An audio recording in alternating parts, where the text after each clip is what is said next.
I want my world to be green and strong, like this tree. And I want it to stay that way for my children and for my children's children. But how can I be sure? Polar ice is melting and our oceans are filling with plastic. Extreme weather is making life more and more difficult for animals and people. And I'm not the only one who is worried. What must we do? We must keep up international agreements and keep developing solutions in power generation, in industry, and for the way we live. We need to be more sustainable in how we travel, heat our homes, and grow our food. We must stop letting waste pollute our planet and use it instead as a resource. It's up to us all, individually and together. But what are the next steps? Who needs to do what and when? Can it be done best across the world, across the whole of Europe, in my region, in my town, or by me and my family?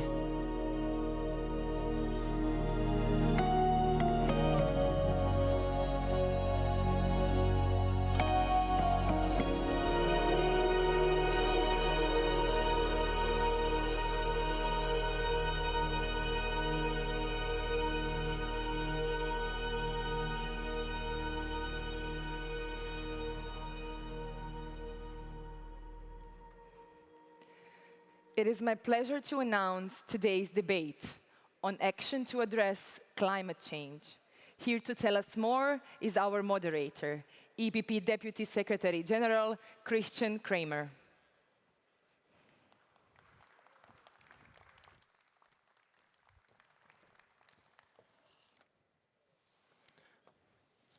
Ladies and gentlemen, dear delegates, I'm very happy to welcome you to our panel on climate action, and I'm even more happy to welcome to the stage our distinguished speakers, which make this panel a high-level panel.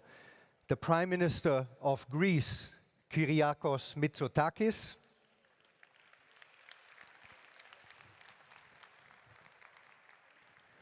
the Taoiseach of Ireland, Leo Varadkar, the Member of the European Parliament, Jessica Polfjärd, Professor Stefan Rahmstorff from Potsdam University, and last but not least, Fran Postenjak, CEO of Abo Smart Technologies. Welcome to all of you.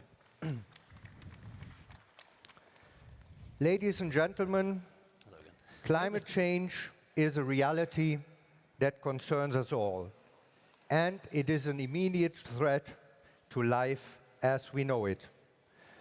For already 2 decades, the EPP has been driving the EU climate change agenda. However, faced with the alarming scientific evidence, the citizens are demanding more. Some people, also in our political family, think that we should leave the climate change issue to the Greens. I think this is wrong, because, first of all, a large majority of our citizens see the urgency and demand action. Second, we are the political family that needs to bring solutions that are not ideological battles, but that really deliver results by using all available technologies that are low carbon or carbon free. I'm very happy now to announce as the first speaker in our panel, Professor Stefan Rahmstorff. Stefan Rahmstorff is a German climatologist and oceanographer. Since 2000, he has been a professor of physics of the oceans at Potsdam University. He received his PhD in oceanography from Victoria University of Wellington in New Zealand. His work focuses on the role of ocean currents in climate change. He was one of the lead authors of the United Nations IPCC Fourth Assessment Report, and the Financial Times ranked him among the top 10 climate scientists in the world. The blog he co-founded, and which I have to admit I also consult very regularly, realclimate.org, is from my point of view one of the best websites to follow the latest developments in climate science. So in order to start off with a presentation on the recent findings of science, Stefan, you have the floor. Thank you very much for this very friendly introduction, and good morning, everyone. Let me start by saying that I'm a great fan and proud citizen of the European Union, not least because of its leadership on the climate issue for many years. And we all know, of course, that not everybody likes the results of science, and some people turn to alternative facts instead. So let me thank you that you invite me here as a scientist, and that you are willing to listen to science, because science is not partisan, it is not tribal.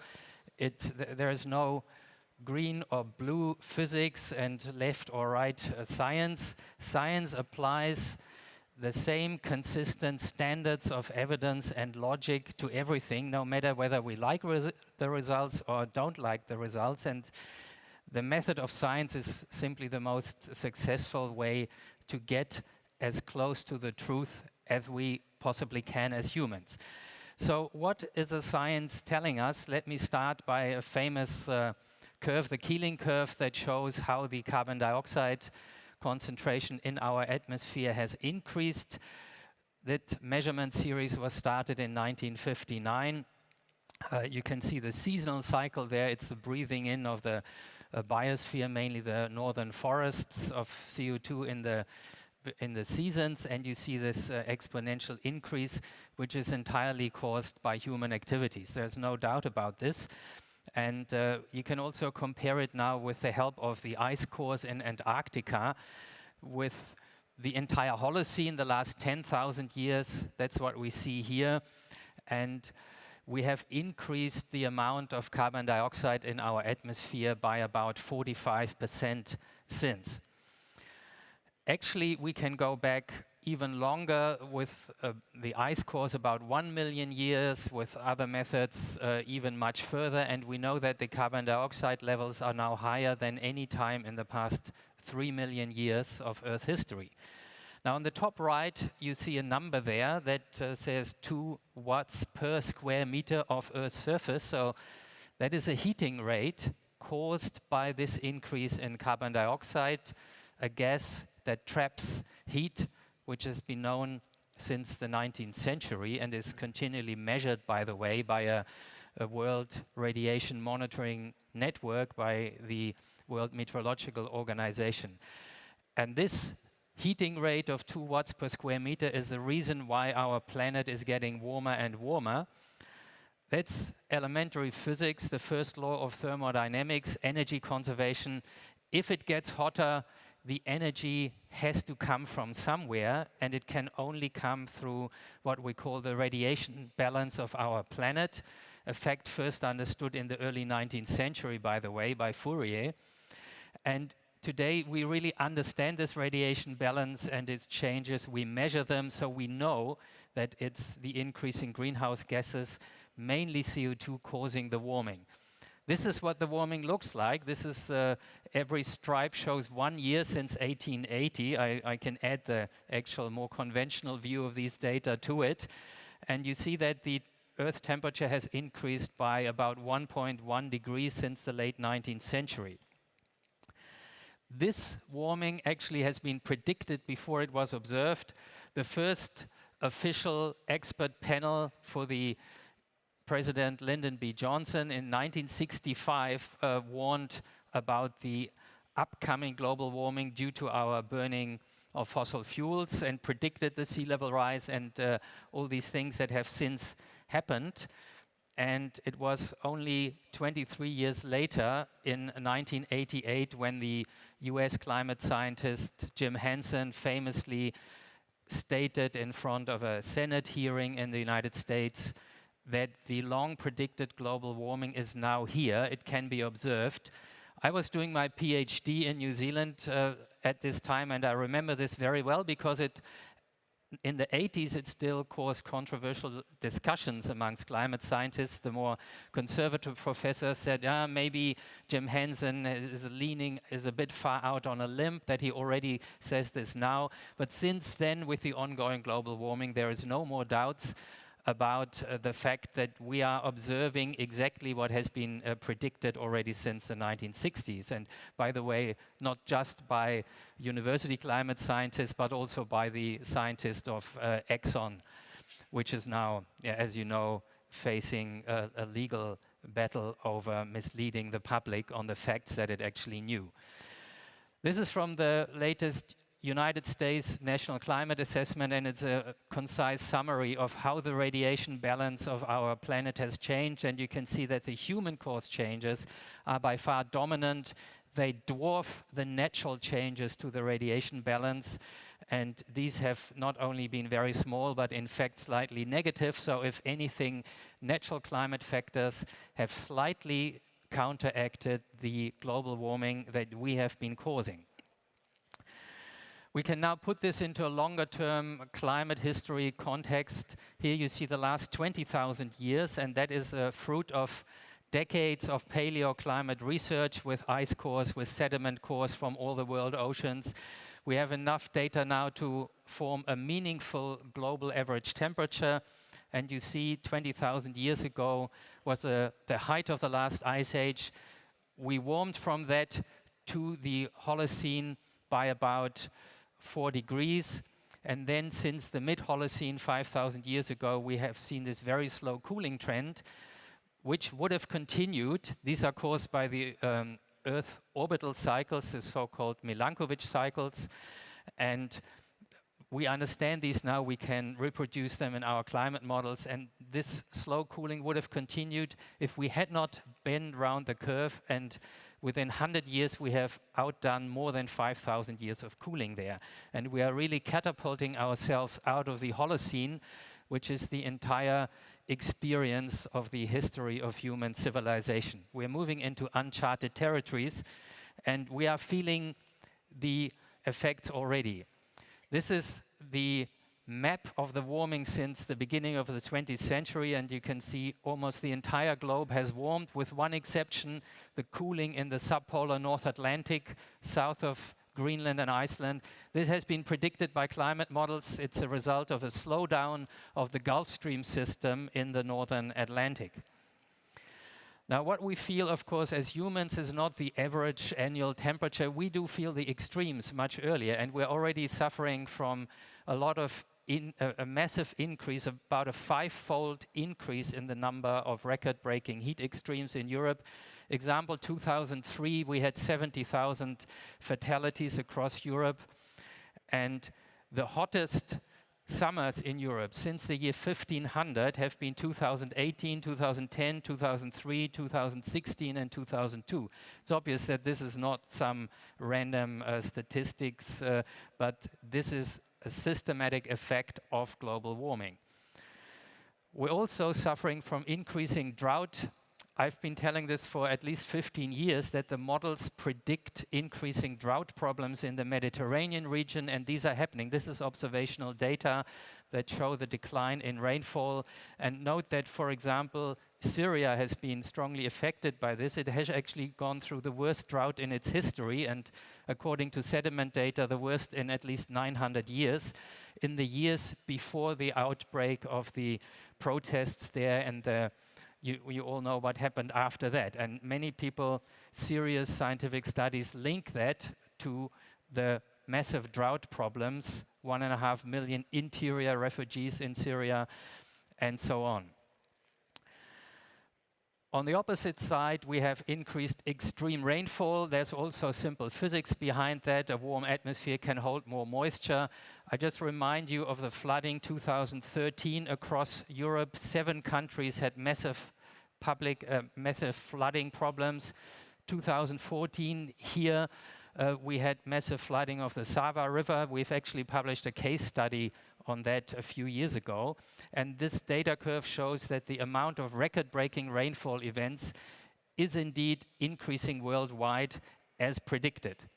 Let me mention a final point about the impacts of this warming, and that is sea level rise. That's been expected since the 1960s, as I mentioned, and it is indeed happening. Sea level has increased already by 20 centimeters globally. And here you see two future scenarios. The blue one is a Paris Agreement scenario. So we keep warming below 2 degrees, well below 2 degrees. Sea level will continue to rise because the oceans and the ice sheets respond very slowly with a time lag.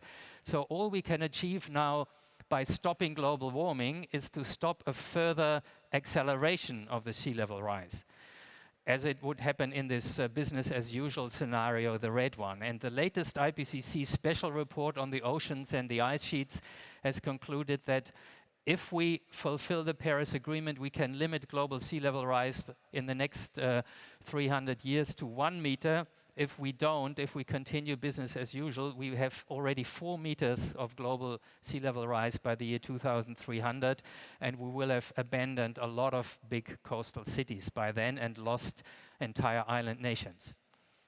So what can we do? Thankfully, we have the Paris Agreement. This is a historic agreement in really unprecedented in the history of mankind, and all countries, including countries like Saudi Arabia, who live off selling oil, have agreed to this because everyone who has ever looked closely at the evidence is aware that we are facing a disaster of planetary scale if we do not stop global warming. So let me just show my last diagram, which is probably the most important for you here. We have a limited budget of emissions if we want to stop global warming at a certain temperature level. This is a very fundamental fact that everyone needs to understand. It's because the very long lifetime of carbon dioxide in the atmosphere. We're filling the atmosphere with CO2 like you would fill a bathtub with water. The longer we keep the tap open, the higher the level will rise. And if we want to stop the level at a certain line, we can only emit a certain total cumulative amount of CO2. Now, what does it mean for Europe? Here you see the historic emissions until last year and what budget we would still be able to spend if we want to limit warming to 1.5 degrees, that's the green amount there, or to well below 2 degrees with a 67% probability. There are always probabilities to cover the uncertainties in this. And with the assumption, of course, the Paris Agreement doesn't stipulate how much of the remaining emissions budget Europe can use for it and how much goes to other nations. Europe, by the way, is the third largest emitter worldwide behind China and the United States. The Paris Agreement just stipulates this principle of a common but differentiated responsibility, which is usually understood that industrial nations actually have a greater responsibility because they have contributed much more to the problem in the past. Now, these curves give Europe a share of the global emissions budget that is proportional to its population, its share of the world population. That not everybody would agree that that is fair. I'm sure India or China would have a different opinion because of these excessive emissions in the past, but it's just an illustrative example here. Now, note one last point. It is important if you look at these lines, this is just assuming we reduce linearly. If we do it more slowly at first so that the curves kind of bend round, then we will have to be at zero emissions earlier because it's the total amount that counts and not the year when we are at zero. Now, if we reduce in the beginning faster, we gain time at the end, we can have a longer tail of some remaining emissions. That is also an important concept of the budget. So let me conclude by saying that global warming is unequivocal, it is ongoing, we're in the middle of it, it's not some future projection, and the impacts are not subtle anymore. We are feeling them already around the world in form of weather disasters and so on. Now, to stop global warming well below 2 degrees, as everyone agreed in Paris, is a race against the time now because of decades of debating and not doing very much. And until now, there are only very few governments that are on track. We need to do more, and I think that is what we want to discuss on this panel. And so I thank you very much for listening to me, and I look forward to the discussion. Thank you very much, Professor Rahmstorff, for updating on us about the scientific situation. Now I have the pleasure to go to the government side that you mentioned in the end of your presentation. And I'm very happy that we have Prime Minister of Greece, Kyriakos Mitsotakis, here with us. Prime Minister Mitsotakis is the president, as you know, of Nea Demokratia, who led his party to a victory in the last Greek general election and secured the seats to form a majority government in July this year. Shortly after taking office, he pledged in the UN General Assembly to adopt an ambitious national policy for energy and the climate. Prime Minister, we would like to hear from you about the process of establishing a national climate policy. What are the main priorities of this policy, and what lessons can the EPP draw from it on the European stage? Well, first of all, it is always very shocking when we look at the evidence that is unequivocal and leaves no doubt whatsoever that climate change is happening and is threatening our own existence. We have both a moral and a political obligation to do something meaningful about it. And when I say we, I mean our political family, the EPP. The moral dimension is very obvious. The political dimension is, to my mind, also very obvious. We can either choose to lead by example, by implementing real policies that will have a meaningful impact, or we risk losing touch with the younger generation that, thank God, truly cares about these issues much more than our generation. What it is that we do in Greece. First of all, Greece is already feeling the impact of climate change. I did notice in the map that the professor presented something which we already know from experience. We are already experiencing severe droughts, and we know that the Eastern Mediterranean is going to be severely affected by climate change before the rest of Europe. We have taken a very bold decision to change our energy mix. And although we are a lignite-producing country, we decided to shut down all our lignite plants, electricity plants, the latest by 2028. Obviously, this is a bold but also painful decision because we actually produce lignite, and a whole region of the country is very much dependent on lignite production. But we have taken this decision. We feel it is the right decision, and we feel that we're also sending a signal to other European countries that are dependent on coal to set bolder ambitions when it comes to moving from dirty energy production to clean energy production, because this problem is not going to be solved unless we do something drastic about how we produce energy. At the same time, we also set very ambitious targets to turn Greece into a leading country producing energy from renewable sources, meaning primarily solar and wind. And we're also very interested in liberating our distribution markets to create more decentralized producers and give more incentives to households to participate in the energy production mix. Amongst other things, and I will conclude with that, we are also very much concerned about the impact of plastics on our oceans and our water environment. Hence, we want to move even faster than the rest of Europe in banning single-usage plastics. And we're fully aware that this challenge is not just a huge problem that we have to address, it is also an opportunity. I've said many times that growth in Greece will either be sustainable or there will be no growth. All the sectors where we have comparative advantages, be it tourism, agriculture, renewable energy, are dependent on our ability to protect the environment. So this is not just a defensive strategy for us, it's an offensive strategy, a strategy that will lead Greece out of the crisis without repeating the mistakes that actually led us into the crisis in the first place. Thank you very much, Prime Minister. I would now like to give the floor to the Taoiseach of Ireland, Leo Varadkar, but not without giving a proper introduction. Taoiseach Leo Varadkar is the leader of Fine Gael and the youngest head of government in Irish history. I may also add that although you are very young, you are an old friend of the EPP. I think we met the first time in the end of the 90s in YEP, in the youth of EPP, which also shows how important, our youth organization and the structures that we have there are when it comes to, providing the future heads of government and personnel to become ministers, etc.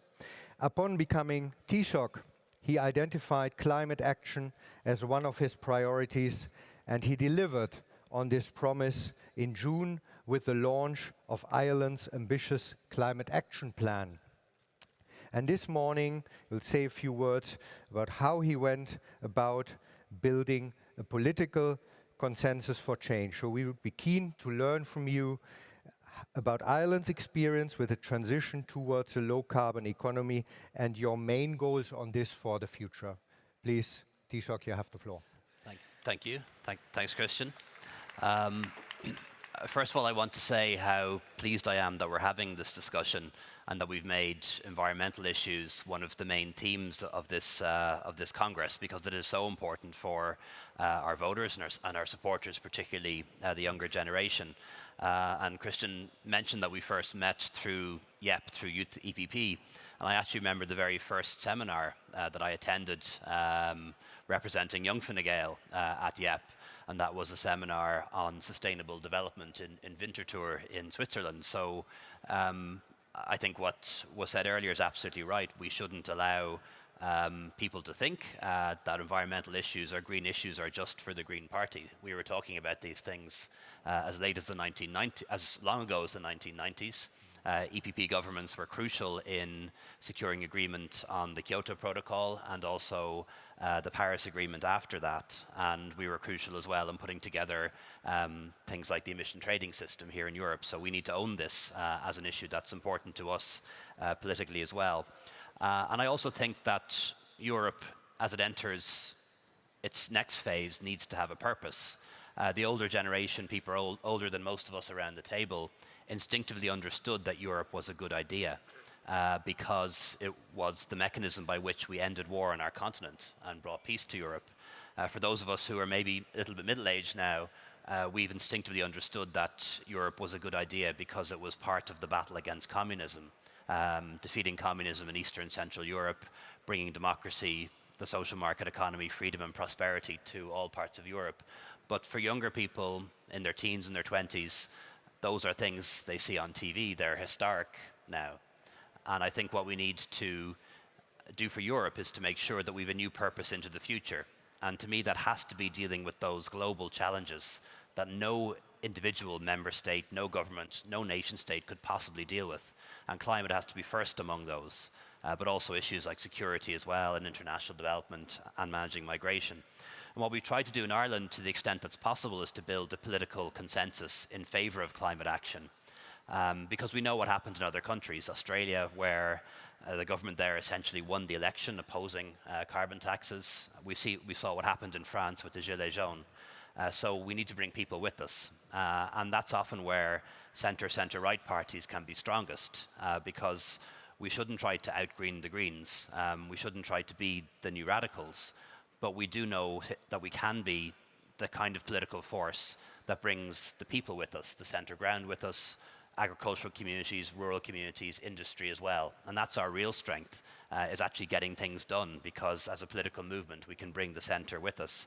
And what we did essentially in Ireland was to have a citizens' assembly, a mechanism that we've used on a few occasions to bring the country forward, particularly in terms of modernising our constitution. And asked 100 citizens, randomly selected, what we should do to make Ireland a leader when it comes to climate action. They made their recommendations. That went to an all-party committee, and that all-party committee then issued a report, which the government then turned into a climate action plan, which we've broad consensus around. And that enabled us in the budget just gone by to increase the carbon tax. Now, Nobody likes increasing taxes, certainly centre-right parties don't either. But we believe that it's a crucial part of the policy mix to bring about climate action and stop climate change. It's not the solution on its own, but without it, there is no solution. And we were able to get cross-party or almost all-party support for that. And we've set the trajectory now of increasing the carbon tax to 80 tonnes per, I always get this one wrong, 80 tonnes per, 80 euros per tonne, yeah, by 2030 in a stepwise manner. And crucially, what we decided to do was to ring fence any new revenues that come in for climate action and also for just transition, protecting those people who will lose the most out of increasing fuel prices, particularly the elderly, and also those parts of the country and industries that need to be transitioned. So the kind of things that we've done is that increase in the carbon tax and ring fencing the revenue for climate action. We're moving, just like Greece, on electricity. We've about 30% renewables in electricity already. We plan to go to 70 by the end of the decade. We're taking peat out of the system by 2023. That's our domestic fuel source, and that requires a big change in our Midland region. And also are going to take coal out altogether by 2025. Our coal power station is offline most of the time now anyway, so we might actually be able to do that sooner. I'm a big believer that we need to reform the Common Agricultural Policy, that the new CAP needs to be an environmental policy as well, incentivizing farmers to plant trees, to farm in a more sustainable, environmentally friendly way. And we've also done some other things like banned fracking, banned exploration of oil in our waters. We'll continue to explore for gas because natural gas is a cleaner fuel than other fossil fuels and will be part of the energy mix for the next 20 or 30 years, probably, maybe longer if carbon capture storage works out. And then when it comes to public transport and transport, just to give one example, when you take out the cost of maintenance, there's now a 2-to-1 split in transport investment in favour of public transport over roads, because we need to invest in that as well. I could give you lots of other examples, but I don't want to hog the time. But that's kind of where we're going. It does mean that in the last 2 years, our emissions have now started to fall. But like a lot of countries, we're actually way off track. Now we need to do a lot more and increase our ambition over the next couple of years if we're going to get back on track. Yeah, thank you very much, Leo, and thanks to both of you to go already into the details of the different sectors and the measures that are taken in the different sectors. I will get back to that also in a second round. But in the meanwhile, I would like to hand over to the Member of Parliament, Jessica Polfjärd. Jessica started her political career in Sweden, aged 18. She was elected as a member of the Swedish Parliament in 2006 and served there for 13 years. Between 2008 and 2011, she was also the regional chairman of the moderate party in Västmanland. And in 2018, she was elected president of the Nordic Council.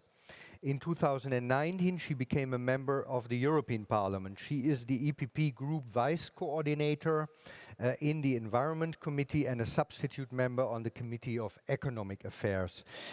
Jessica, we would be keen to learn from you about the necessary steps to achieve the transition in the low-carbon economy and what should be the EU main goals for the future, and of course now, especially for the 5 years to come, also in relation to the pledge that Ursula von der Leyen, as incoming President of the European Commission, has done to reduce emissions by 50 to 55% by 2030, which, by the way, is also a pledge that you find back in our climate resolution that we are going to vote after this panel. Jessica, you have the floor. Thank you, Christian. We are gathering here in Zagreb when the climate change is on top of everyone's agenda. And I welcome that EPP has also put it high on our agenda, both in this Congress, in the European Parliament, but also by our President-elect Ursula von der Leyen in forming a new Commission. In Sweden, the EPP doubled in the elections by providing center-right answers to the question of climate change, while the Greens decreased by half. And keep in mind that it is the country of Greta Thunberg. This shows that nothing is impossible and that we have a lot to win by focusing on these kind of issues. It is clear, like Professor Ramstorff's presentation showed us, that we have a huge challenge in front of us.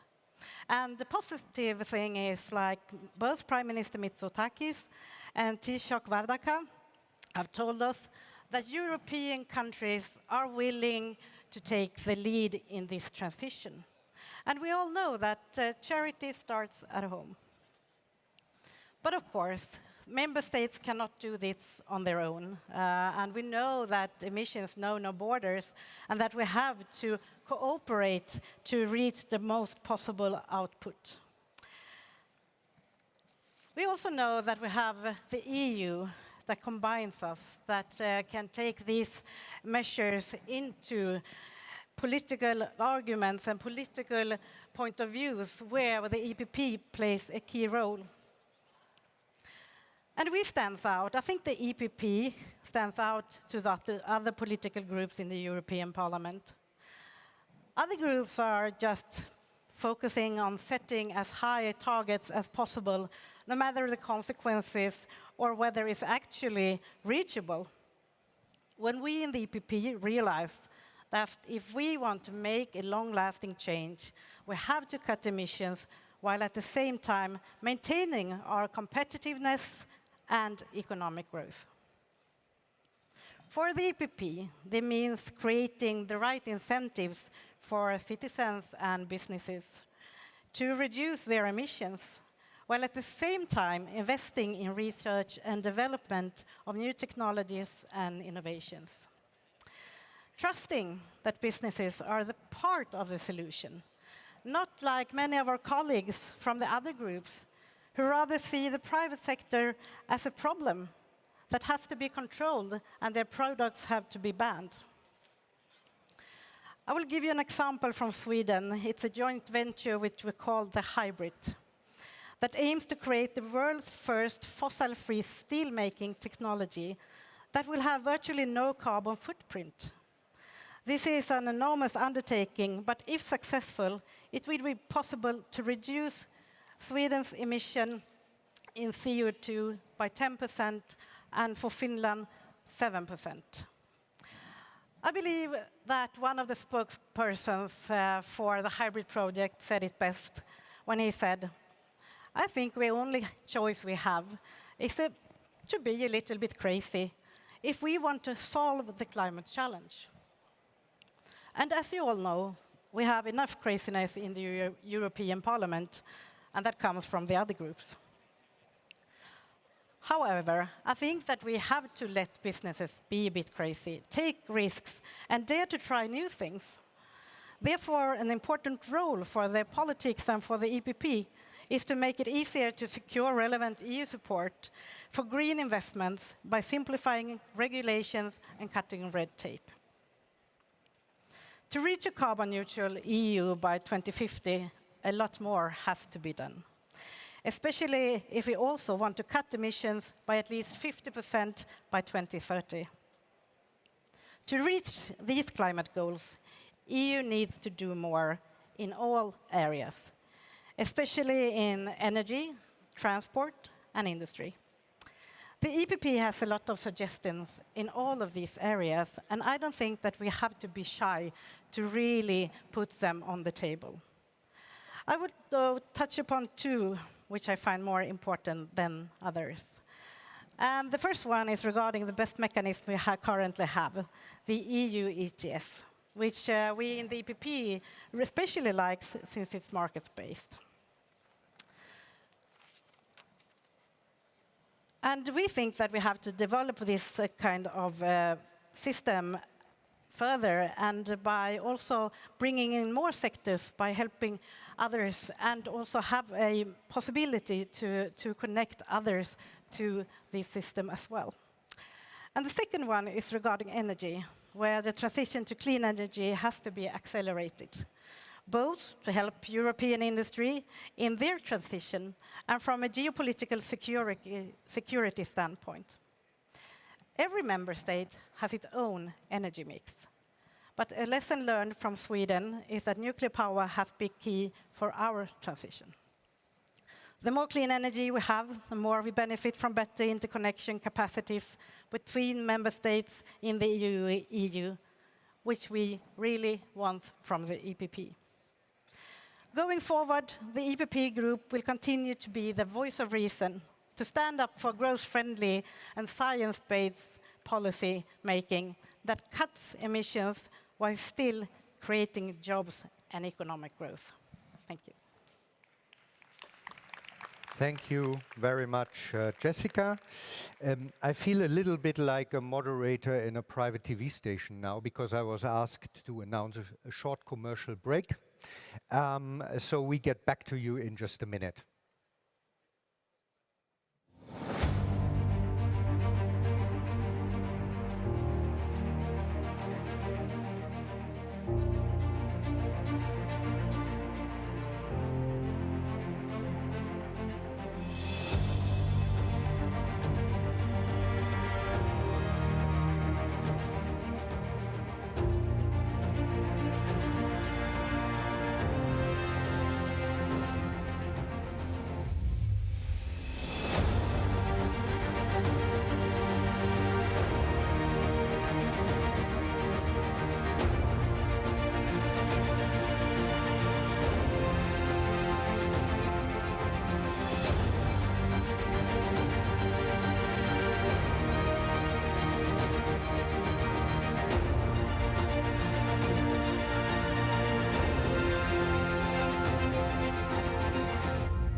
Yeah, thank you very much. We are back, and I would like to give the floor now to our last panelist, Fran Posteniak. He's the founder and CEO of ArboSmart, Cloud Tree Management. He specializes in urban green infrastructure management, and he studied urban forestry, ecology, and environmental protection at the University of Zagreb. He co-founded ArboSmart Cloud in order to make a larger impact on the improvement of global urban green infrastructure management processes by developing one of the world's first global smart management system. So, Mr. Posteniak, we are happy to get to know a bit more about the startup that you founded and the work that you do. Thank you very much. It's really a pleasure for me to actually introduce you the world's first smart system for management urban greenery. But before I begin, I would just like to use this opportunity to call to action to our panelists. These are actually dried roses. These are carbon sinks. They are good for a few years, and I promise that once we solve the climate crisis, that I will bring you fresh flowers. So, let me quickly get to the point.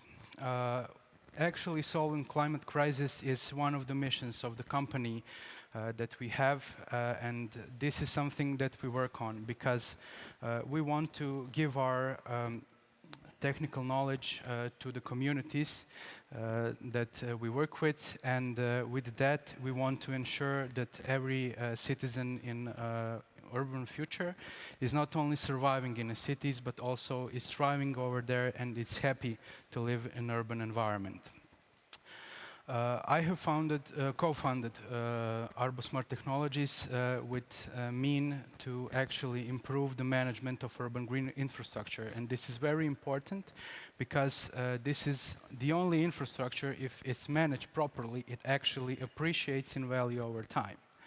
And these are actually the two key elements that we, through our system, are actually communicating to our customers. Because Not everybody have the background in ecology and biology, and they usually don't understand the greenery. Therefore, we have actually used scientific methods to appreciate each element of urban green infrastructure so people can understand the consequences of money and budget they invest in urban greenery and how long-term this is actually affecting the value of urban green infrastructure. This is very important because up until now only short groups, small groups of urban foresters and landscape architects and biologists knew actually what is going on, but now when you have monetary value, you can actually see the implications. The other thing that we are really focusing on is planning and also management, because when you're using our smart system, it's like you're having a small arborist on your desk. And it doesn't really matter how proficient you are, because we have integrated scientific research in our algorithms that really guides you through the whole management process. This is very important because we have found in our own research in MSc thesis that a lot of our clients and cities have some people who work there, but they are not necessarily having the right people in urban forestry or landscape architecture. This is really important. I don't know if there is a picture that I provided. Okay, there is not. In the thermal image, we actually oh, there it is. You can see actually that the coolest parts of the urban area is actually the trees.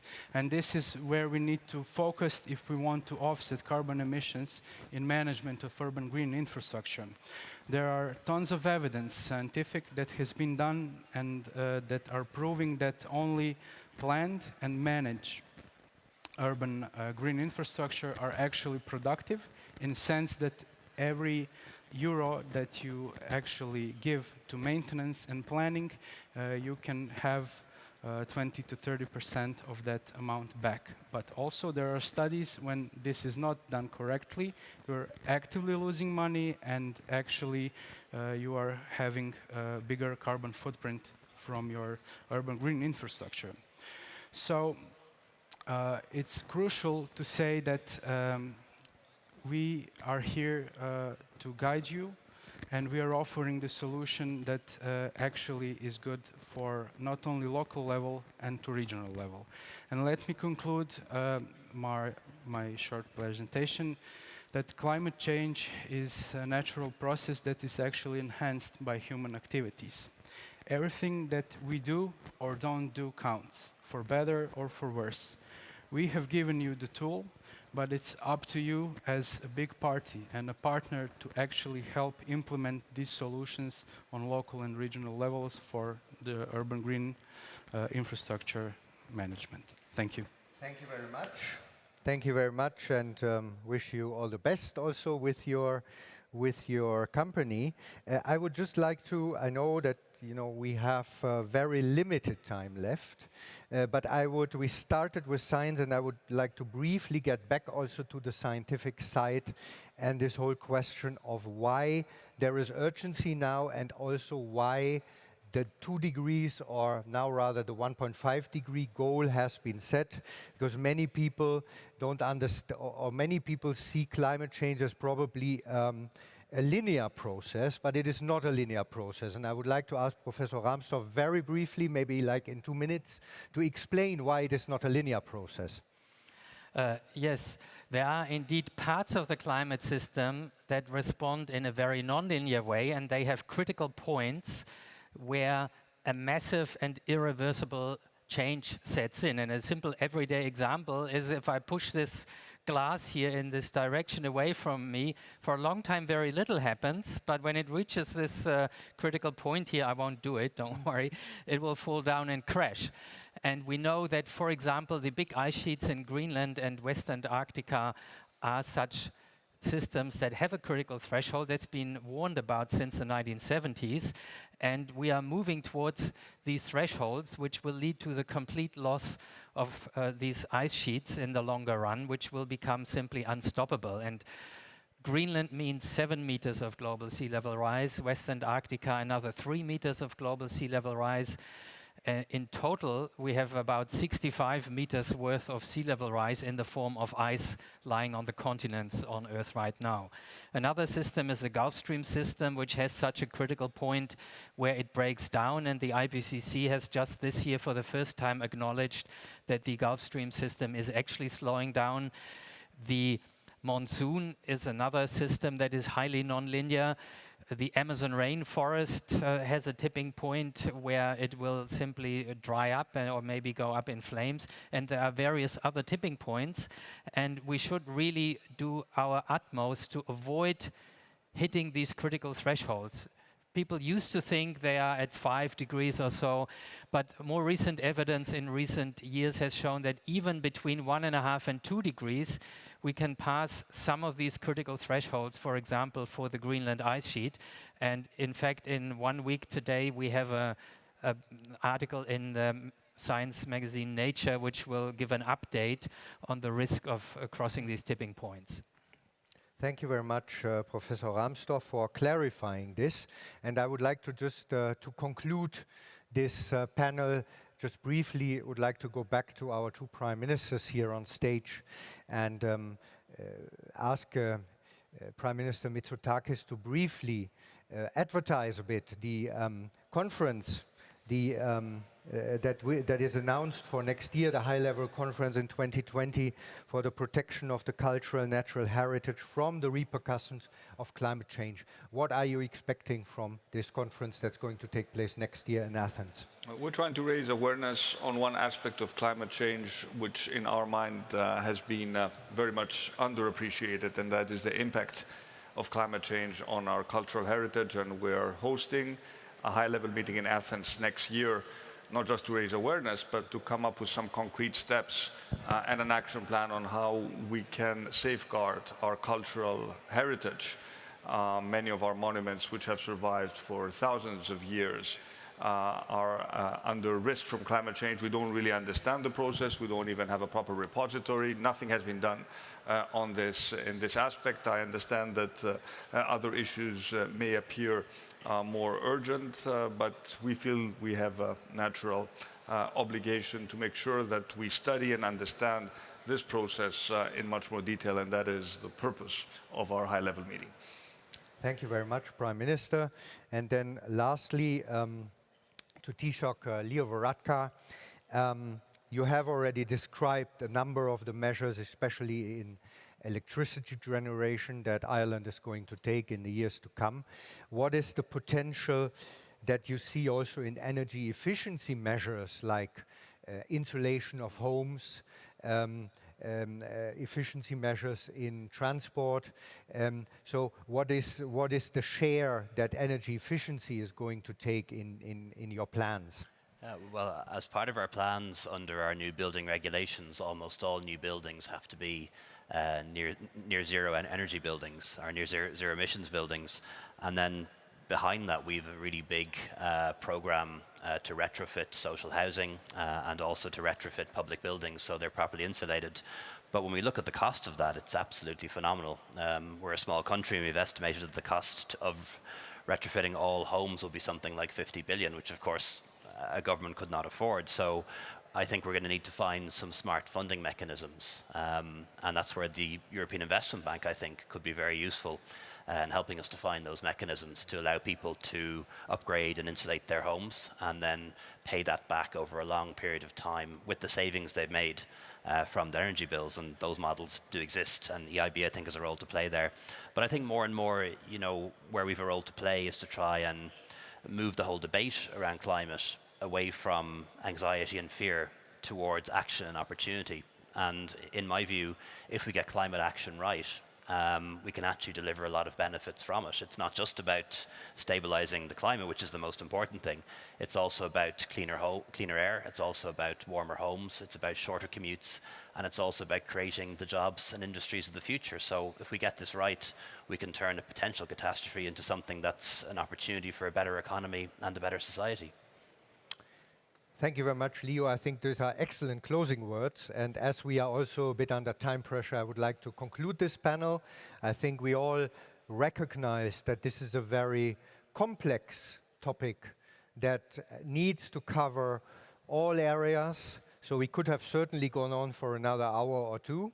But I think it's also clear that for the next 5 years to come, in the term of this European Commission that is hopefully going to enter office on the 1st of December, that also the EPP will have to accompany this whole process and go more into details of how to achieve the emission reduction goals in the different sectors. So we will be certainly back on this topic in the years to come. I'm very happy that we had this debate. I would like to thank everyone who participated here on the panel, and I would also like to thank you for your attention. Thank you very much.